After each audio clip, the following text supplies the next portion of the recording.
Hi guys, Tamika here. Welcome or welcome back.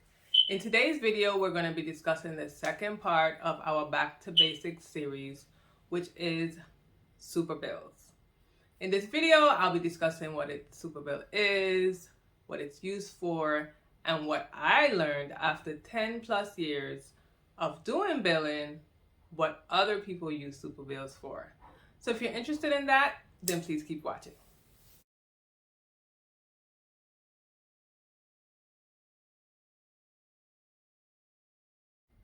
So in this second part, we're going to be discussing Superbills. In our first part, we discussed the HICFA 1500 form, which I will link my video above or below so you can watch that.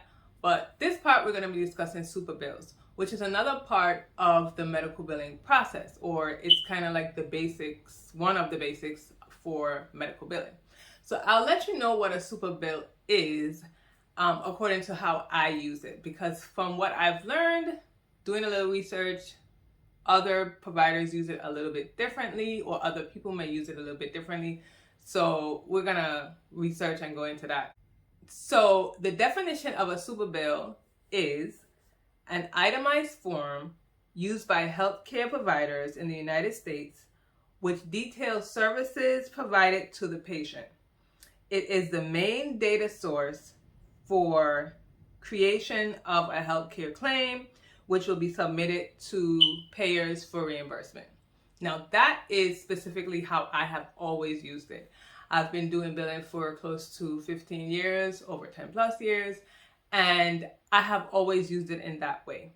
However, after doing a little bit of research, I realized that some providers, or a lot of providers, actually use the Superbill in another form, which that form being, if the provider is considered out of network, they will use that Superbill in order to document what they did, so that they give it to the patient, so they can give it to the insurance company to get reimbursed. Because if a provider is considered out of network and you go to that provider, then you will have to pay in full, and you will probably want to get reimbursed if you have insurance. That's a little bit more than what we've already discussed, but I probably will go into that if you want to know more about in-network and out-of-network and all those other things. But that's another way that providers use Superbills. But like I said, for me, I've always used it in the way of just documenting the information about the patient, what was done, their demographics, the diagnosis, if they paid. That's how I have always used the Superbill. So that's how I will be discussing the Superbill today. Other names for the Superbill is encounter form, fee ticket, charge forms. So basically it is all a way for in-house. For us, Superbills were used in-house. It doesn't go out. It doesn't go to an insurance company. It doesn't leave with the patient. The Superbills have always been used in-house. So those were the different terms. An encounter form, because it documents what your encounter is. Your charge form, when you know what the encounter is, you can determine how much the patient owes. And the fee ticket, because the patient may have to pay a portion, but in order for them to pay that portion, you have to know what was done. Now, what are the components of a Superbill? So I have a Superbill here that I did personally for one of my providers. I'm not going to show everything, but it just basically shows, here is procedure codes that are most done in that office. You'll have the patient's information, maybe up top. Up further, which I kind of cut off, it also shows the provider's information, and then down below shows how much was paid that day, how much, where is it going, what insurance company is going to. The patient may sign off on this. And to the back, it has the diagnosis.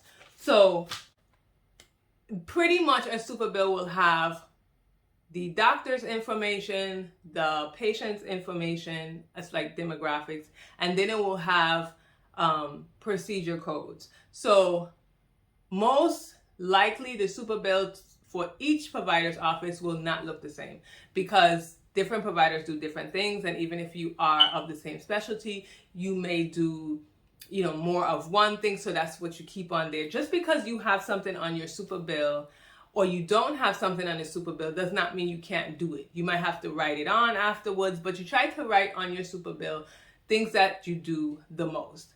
And then you have the diagnosis, which since ICD-10 came along, it's hard to put all the diagnosis on the Superbill because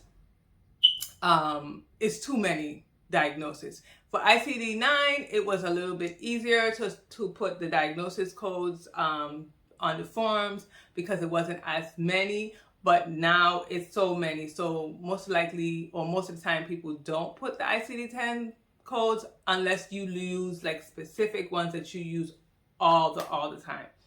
So that is basically the components of it. Now I can see how, because of those components, that out-of-network provider can then take that Superbill, give it to the patient, and now the insurance company could determine what was done that day.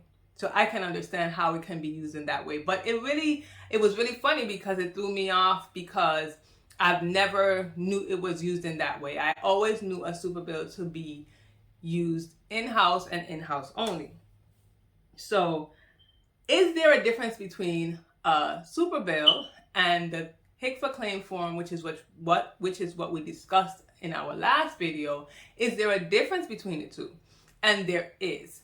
So from what I read in my research, like I said, sometimes provider gives patients these Superbills to give to their insurance companies so that they can get reimbursed. I have never done it that way. When I have a patient who is out of network and they pay in full, I give them a form that I created that may have basically these information on it, these different information on it, but it's not the Superbill that we use in-house.